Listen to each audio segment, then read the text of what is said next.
Fala pessoal, tudo bem? Eu sou o professor Luiz Gustavo, sejam todos muito bem-vindos ao meu canal. E o vídeo de hoje ele vai especificamente para aqueles indivíduos que têm dúvidas em relação à hérnia de disco e musculação, né? O cara tem hérnia de disco e fica se perguntando: será que eu posso treinar musculação? Será que eu vou piorar? Será que eu vou sentir mais dor ou menos dor? Né? Vamos entender um pouquinho então sobre isso, beleza? O que a gente vai abordar hoje nessa mini aula? Anatomia básica da coluna, a resistência à sobrecarga, seleção dos exercícios e os benefícios da prática, beleza? Então vamos lá, vamos entender um pouco sobre a anatomia básica. A gente tem a coluna aqui do ser humano, né? Que ela é composta por quatro partes: a cervical, torácica, lombar e a sacral. Lembrando que a sacral não tem mobilidade, né? Ela tem as vértebras fundidas. Então a gente tem com mobilidade e com curvaturas anatômicas que servem para, entre outras coisas, distribuir a sobrecarga com uma ação vetorial. A gente tem a parte cervical, torácica e a lombar, certo? Olhando mais intimamente, quando a gente dá um zoom na coluna, o que a gente tem aqui, né? A gente tem as vértebras, né? E entre as vértebras a gente tem uma estrutura chamada disco intervertebral, que dentre outras coisas ele serve para amortecer o impacto da articulação da coluna, né? Das articulações das vértebras. Então, dentro desse disco intervertebral a gente tem o anel fibroso e o núcleo pulposo, que servem como estruturas de amortecimento realmente, né, para você conseguir ter uma absorção melhor do impacto nas atividades do dia a dia, como por exemplo caminhar, sentar, levantar, agachar, enfim, qualquer coisa que você faça, você vai ter o impacto, né, e você precisa ter essas estruturas de forma coerente, funcionando de forma suficiente para você conseguir ter essa absorção de impacto, beleza? E aí, o que é a hérnia de disco? Como ela aparece? Vamos entender. Aqui, de uma forma um pouco mais específica, né, a gente tem a estrutura da coluna de um indivíduo normal, um indivíduo que não possui hérnia de disco. Tá? Aqui a gente tem um indivíduo que tem hérnia de disco. Qual é a diferença?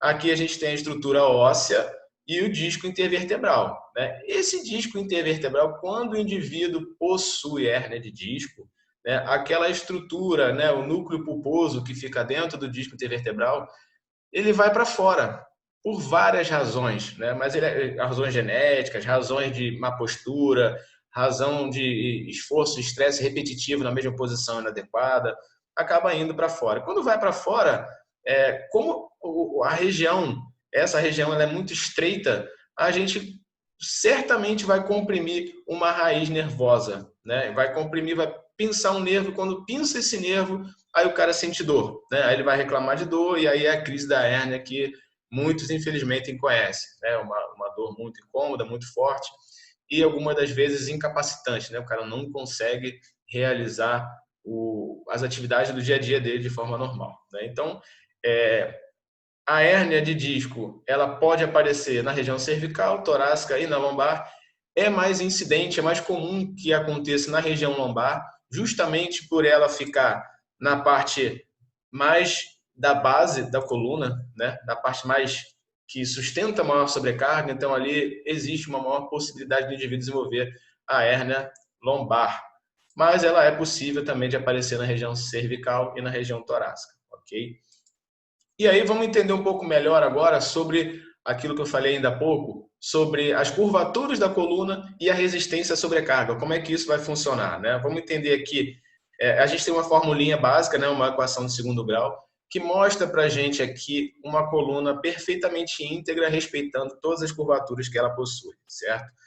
Lembrando que, como a sacral não se movimenta, a gente tem três curvaturas, né? Cervical, torácica e lombar. Então a gente pega na formulinha e joga 3 ao quadrado, dá 9 mais 1, 10. Então a gente teria aqui a resistência igual a 10. Beleza.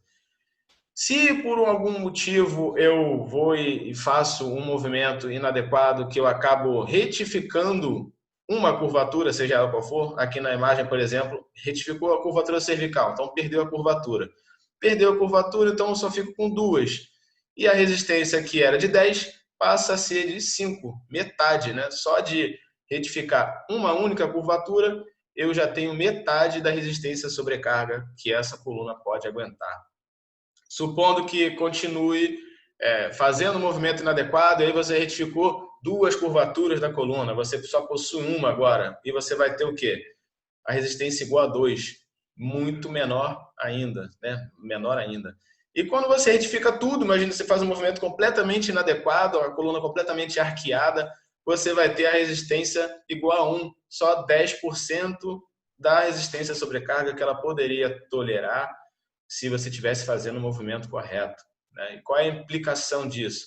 Quanto menos curvatura você tem, menor vai ser a sua absorção de impacto, e se você tem uma menor absorção do impacto, você vai ter uma desidratação muito pronunciada daqueles tecidos que ficam ali entre as vértebras, principalmente o núcleo pulposo e o ânulo fibroso, né? E aí você vai desidratando, chega uma hora que ele vai para fora, né? Que é a nomenclatura da hérnia de disco, entendeu? Essa seria uma das causas da hérnia de disco, né? Por postura inadequada. E vamos, eu gosto muito desse gráficozinho também, que mostra sobre a seleção dos exercícios, né? E como a gente precisa entender o que seria interessante ou não o indivíduo que tem hérnia de disco fazer. Então, o que deve ser evitado nos estágios iniciais de treinamento, né? Vamos entender. Aqui a gente tem a posição de referência, que é o indivíduo de pé com as curvaturas completamente íntegras. E aí a gente tem várias situações do dia a dia e várias situações também que podem se aplicar ao exercício físico. A gente tem o indivíduo deitado aqui, que ele vai ter aproximadamente 25% da sobrecarga que ele teria se ele estivesse de pé, né? Se ele está na segunda posição, deitado, porém com o quadril um pouco mais elevado, aí já passa para 75%. Se ele está de pé, mas com o tronco flexionado, já passa para 150%. De pé com o tronco flexionado, segurando sobrecarga, já passa para aproximadamente 220%. Sentado, 140%. Né? Sentado aumenta mais porque você vai anulando a curvatura da lombar quando você senta. Então já passa para 140%. Sentado com o tronco flexionado, 185%. E a pior situação de todas seria sentado com o tronco flexionado e segurando sobrecarga, né? E aí a gente, se olhando para esse gráfico aqui, a gente vai identificar vários exercícios que no estágio inicial eles não devem ser realizados para aquele indivíduo que possui a hérnia de disco, ok? Seja lá em qual for a posição da coluna que ele tem a hérnia de disco, né? Então, de uma forma mais resumida, seria exercícios que anulem ou reduzam as curvaturas anatômicas da coluna do indivíduo, né? Exercícios na posição sentada, né, para a gente ver que existe uma compressão discal bem significativa, e exercícios com impacto articular significativo. O que seria isso? Os saltos, de uma forma geral, né, pular corda, saltar, exercícios que têm uma dinâmica de potência muito elevada. A corrida também ela é bom que seja desencorajada no início, né? O indivíduo que tem hérnia de disco procura o programa de condicionamento físico, então você não coloca ele para correr. Mas aí também você não vai colocar ele na bicicleta ergométrica, porque você também vai ter ali o componente sentado, que é muito ruim para o indivíduo que possui a hérnia de disco. Então, quais são as opções de aeróbico, por exemplo? Você pode fazer o transport, né, ou o elíptico, né, para quem a nomenclatura é um pouquinho diferente, mas é o mesmo aparelho, o transport ou o elíptico. Você pode fazer a caminhada, né, que é bem interessante, que o impacto é menor do que o da corrida, e você vai ter resultados interessantes de ganho de potência aeróbica. Ou exercícios na água, né? Se você tem uma piscina, nem todo mundo tem a piscina disponível na academia ou em casa, enfim, para fazer exercício na água, mas a natação ela é um exercício muito eficiente para você desenvolver o componente aeróbico, beleza? Nesse primeiro estágio, não significa que o indivíduo que tem hérnia de disco nunca vai poder fazer exercício na posição sentada, nunca vai poder correr, não é isso. Ele vai poder, mas no estágio inicial você evita esse tipo de situação. Ah, professor, mas quando que eu vou saber quando que ele já passou do estágio inicial? Normalmente, isso vai muito do feeling que você tem com o teu aluno, vai muito do feeling que você tem a dose e resposta do exercício, mas de uma forma geral, quando ele para de sentir dor, né, quando as crises dele diminuem bastante e ele começa a relatar para você que ele já está sentindo um bom efeito do exercício, né, ou a frequência das crises vai diminuindo, né? Ele tem lá... sei lá, vamos supor que o cara sinta dor todo dia, tem a crise 5 vezes por semana. Aí depois o programa de exercício vai avançando e já passa a ter 2 vezes por semana, 1 vez por semana. Isso é um bom indicativo que ele já não é mais um indivíduo tão iniciante assim no programa de condicionamento físico, certo? Aí uma dúvida da galera, né? Agachamento. Será que o cara que tem hérnia pode agachar? Sim, ele pode agachar desde que ele esteja fazendo o movimento da forma correta, preservando as curvaturas da coluna dele. Como assim? Né? A gente vê aqui o cara agachando e a gente observa que ele está mantendo as curvaturas da coluna íntegra, principalmente a curvatura da lombar, né?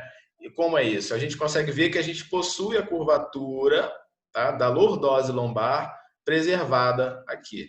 Se por algum motivo você vê que o quadril dele está entrando muito, né? Aqui o quadril você vê que, né, bumbum bem para cima. Aqui o quadril dele começa a entrar muito, significa que você vai ter uma redução da curvatura da lombar. Se você tem essa redução da curvatura da lombar, mostra que você vai ter um aumento da compressão discal ali na região lombar, né? Isso aí pode acontecer por vários fatores, falta de coordenação motora, ou um indivíduo que tem a cadeia posterior muito encurtada, por exemplo, aqui glúteo máximo, posterior de coxa, aí gastrocnêmio, então o cara não consegue agachar muito a fundo. Então, para onde ele vai? Não pode agachar? Pode agachar. Só que ele vai agachar até os ângulos na fase excêntrica que ele não retifique ou anule a curvatura da lombar. Ele mantém o arco normal, preservado, e a distribuição da sobrecarga vai ser eficiente, certo? Olhando bem assim a olho nu, né, seria interessante, qual seria uma estratégia interessante? Você olhar a ação vetorial do tronco do sujeito, né, a gente tem traçando uma linha, por exemplo, aqui reta da cabeça até o sacro, você tem uma linha. A linha da tíbia, também do joelho até o calcanho, né, que seria a tíbia, ela deve ser paralela à linha do tronco. Se ela não for paralela, que nessa outra posição aqui ela já começa a não ser mais, né? Você vê que se você prolongar as duas, você vai acabar cruzando lá em cima. Aí, se o indivíduo faz isso, é porque a curvatura da lombar já está sendo prejudicada e ele já está colocando a pelve para frente, já está começando a fazer a anteroversão da pelve, né? É um assunto mais específico, mas um pouco mais técnico da biomecânica, né? Passando só para dar uma pincelada para que vocês entendam como é que funciona o agachamento e por que ele pode sim ser feito, desde que ele seja feito da forma correta, ok? E aí as variações com barra nas costas, com a barra pela frente, enfim, levantamento terra, agachamento sumô, agachamento senta-levanta, vai tudo pela mesma linha. E pode fazer desde que ele consiga manter as curvaturas íntegras da coluna, principalmente a lombar, ok? Seguindo, né, falando também da seleção dos exercícios de forma mais abrangente, de todos os exercícios, né, o que a gente pode fazer com o indivíduo que tem hérnia de disco para que você consiga melhorar a qualidade de vida dele. Você vai priorizar os músculos que envolvam a região da hérnia. Como é que se prioriza isso? Você vai inserir no início da sessão de treino.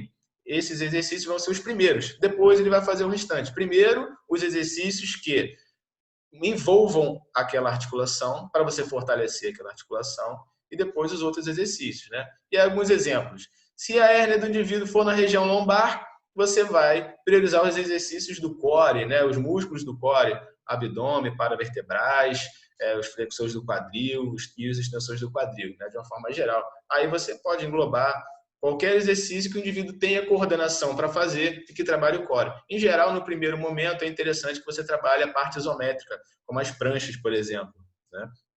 Prancha frontal, prancha lateral, o indivíduo consegue fazer bem e você vai manter as curvaturas íntegras, certo? Se, por exemplo, o indivíduo tem a hérnia na região torácica, você trabalha prioritariamente os exercícios do tronco, né, da região que ele vai ter ali para você conseguir fortalecer. De uma forma mais abrangente, quais seriam esses exercícios? Todos os exercícios que fazem a adução das escápulas, né? Como, por exemplo, as remadas, algumas puxadas, você consegue fazer de forma isométrica ou de forma dinâmica, mas que priorizem essa região, ok? A hérnia cervical, ela é uma hérnia um pouco menos incidente na população, mas nem por isso menos importante, e você vai trabalhar os exercícios estabilizadores da cervical, né? As pranchas também são um componente interessante para você estabilizar a cervical. Note que o indivíduo realizando uma prancha frontal, por exemplo, ele precisa manter a contração dos músculos do pescoço para conseguir sustentar a cabeça na posição anatômica, né? Os músculos lá, o esternocleidomastoide, né? Espelho da cabeça, atrás, todos os outros músculos que compõem o pescoço. Então, assim, de uma forma geral, os exercícios que o indivíduo fica nos decúbitos lateral, frontal, né? Ele consegue ter dorsal também, nos 3 decúbitos, ele consegue ter uma boa solicitação dos músculos que envolvem a região da hérnia, ok, pessoal?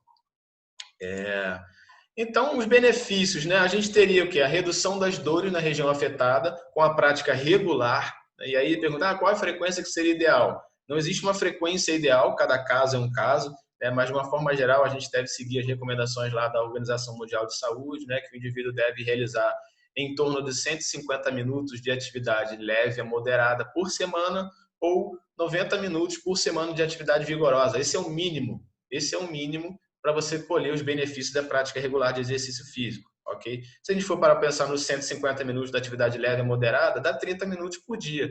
Não é muita coisa assim, né? 30 minutos por dia, de segunda a sexta, ainda tem o final de semana para descansar. Dá para fazer, dá para colher os benefícios da prática tranquilamente, né? Muita gente fala que não tem tempo de fazer o exercício. Tem sim. Todo mundo tem um tempinho para fazer 30 minutos de exercício por dia. Se você pegar, por exemplo, coloca lá no time screen do seu telefone celular, no tempo de tela, quanto tempo você fica por dia? Seguramente você fica mais de 30 minutos, né? Então, tira um pouquinho desse tempo que você fica lá no Instagram, no Facebook, falando no WhatsApp, e coloca esse tempo de treino que você vai ver que vai melhorar muito a sua qualidade de vida, né? Além disso, você vai conseguir uma melhora significativa na sua postura e na sua qualidade de vida de uma forma geral, né? Para os profissionais da área, vale a pena você mostrar para o indivíduo como ele deve ter uma boa postura no dia a dia dele. Porque não adianta você realizar o melhor protocolo de exercício para ele dentro da academia. Quanto tempo ele fica na academia com você? 1 hora? 1 hora e meia no máximo? Até 1 hora, né? As outras 23 horas ele fica longe de você. E aí, será que ele está tendo uma boa postura? Será que ele senta no trabalho da forma correta? Será que ele dorme da forma correta, né? Será que ele consegue fazer isso de forma eficiente? Como ele dirige? Pense em todas as situações e explica para ele, para que ele consiga se doutrinar no dia a dia, porque não adianta você treinar ele 1 hora perfeitamente e as outras 23 horas ele está com a postura completamente inadequada. Não vai adiantar, ok? E para o público em geral, seja inteligente, exercício sempre com acompanhamento profissional, né? Lembrando que o único profissional habilitado para a prescrição de exercício físico é o profissional de educação física, nenhum outro tem essa habilitação e nem esse conhecimento. Ok, pessoal? Então, eu queria agradecer a vocês aqui, muito obrigado, né, por vocês estarem aqui comigo mais uma vez nesse vídeo. Se você quer conversar comigo sobre algum assunto, perguntar alguma outra dúvida, sugerir um tema, fique à vontade para acessar as minhas redes sociais, o meu Instagram, o meu e-mail e esse canal aqui no YouTube, né? Então, se você gostou desse vídeo, se você gosta do conteúdo, deixa seu like aí, deixa seu comentário e não se esqueça de se inscrever no canal, ok, pessoal? Um grande abraço para vocês, então, e até a próxima.